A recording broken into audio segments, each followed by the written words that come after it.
Salut à tous, alors c'est Frédéric de la Vie. Alors ce soir, je voulais vous faire une petite vidéo pour vous parler de la ménopause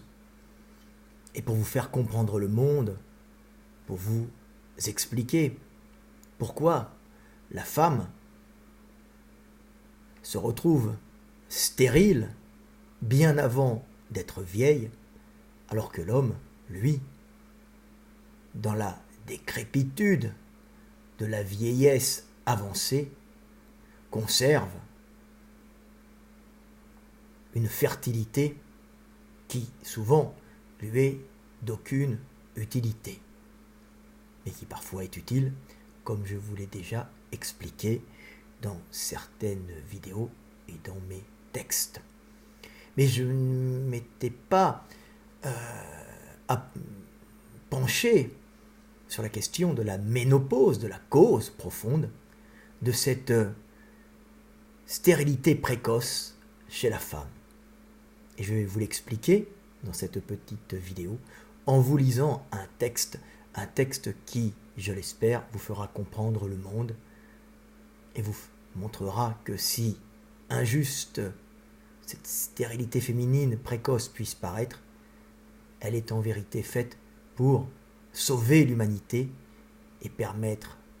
aux hommes de mieux vivre. Donc je vais vous lire ce petit texte et vous allez comprendre les causes de cette ménopause précoce. Et vous allez trouver le monde merveilleux. Et je vous rappelle quand même que mes vidéos ne sont pas que des compilations de recherches scientifiques, mais sont le produit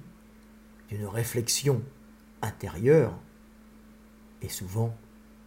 d'une communication de l'individu que je suis avec la logique du monde, avec le grand tout.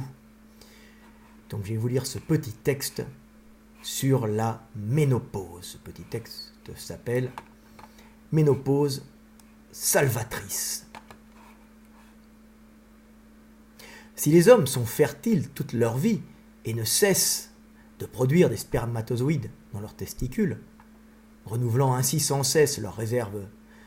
de cellules sexuelles,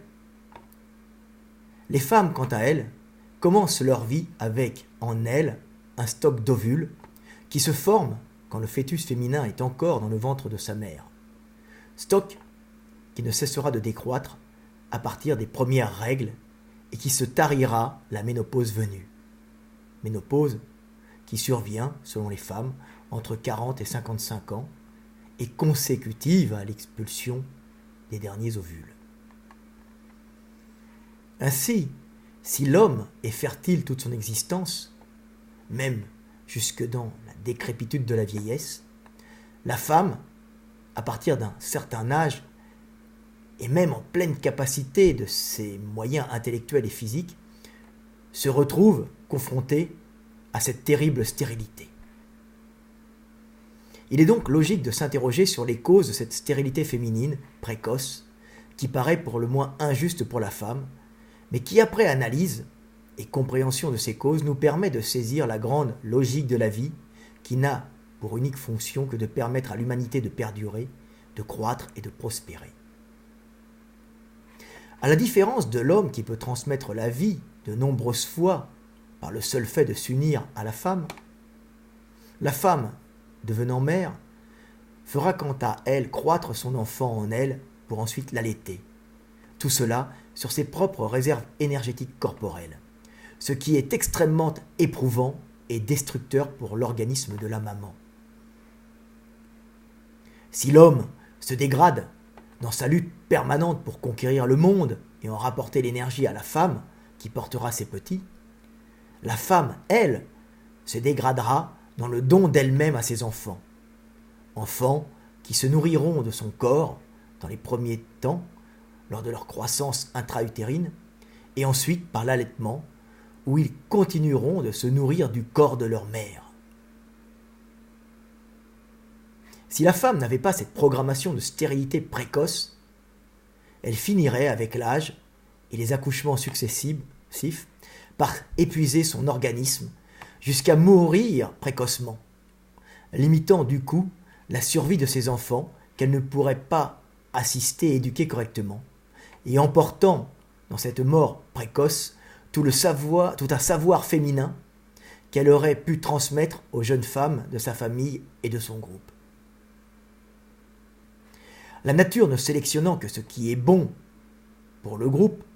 a donc, au fil des générations, sélectionné les femmes à la stérilité relativement précoce pour accroître leur longévité et leur permettre par cela de continuer à éduquer et assister plus longtemps leurs petits à croissance lente, tout en enseignant aux femmes plus jeunes pour leur permettre de réussir leur fonction de mère. Voilà, petit texte qui, je l'espère, vous fera comprendre la grande valeur de cette ménopause précoce, qui est en fin de compte une façon de préserver la femme, de l'empêcher de mourir par épuisement d'un corps qui ne cesserait de générer des enfants, puisqu'il fut un temps, les femmes étaient obligées de faire beaucoup d'enfants pour qu'il en reste quelques-uns en vie, mais il y a eu un système d'autorégulation qui s'est mis en place progressivement pour tout simplement permettre à la femme de pouvoir transmettre tout le savoir, toute la culture féminine qui permettait aux femmes plus jeunes de survivre et surtout qui permettait à la femme de continuer à éduquer et assister ses enfants et des fois les enfants de ses enfants en étant une grand-mère attentionnée mais stérile bien sûr. C'est parce que l'homme est un animal extrêmement complexe qui, pour vivre dans la société humaine, est obligé de se former en permanence et d'être formé en permanence avec une répartition des tâches bien différentes pour tous les individus et des tâches extrêmement complexes que les femmes se sont trouvées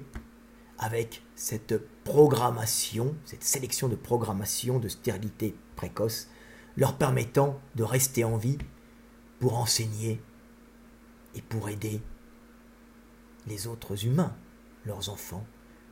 et les autres femmes, puisque les femmes en général restaient dans la communauté des femmes, les hommes allant à la conquête du monde, chercher l'énergie pour la femme et les enfants. Donc on peut voir que cette ménopause est directement en rapport avec la complexification de nos sociétés humaines et le fait que nos petits doivent être formés bien plus longtemps et être assistés bien plus longtemps et que pour cela, on a besoin d'un savoir qui se conserve dans les vieilles femmes stériles et qui aide les jeunes à accomplir leur rôle de maman. C'était Frédéric Delavier, petite vidéo qui, je l'espère, vous aura fait comprendre le monde et la merveille de ce monde qui, s'il peut paraître des fois injuste, ne l'est absolument pas. C'était Fred Delavier. À bientôt.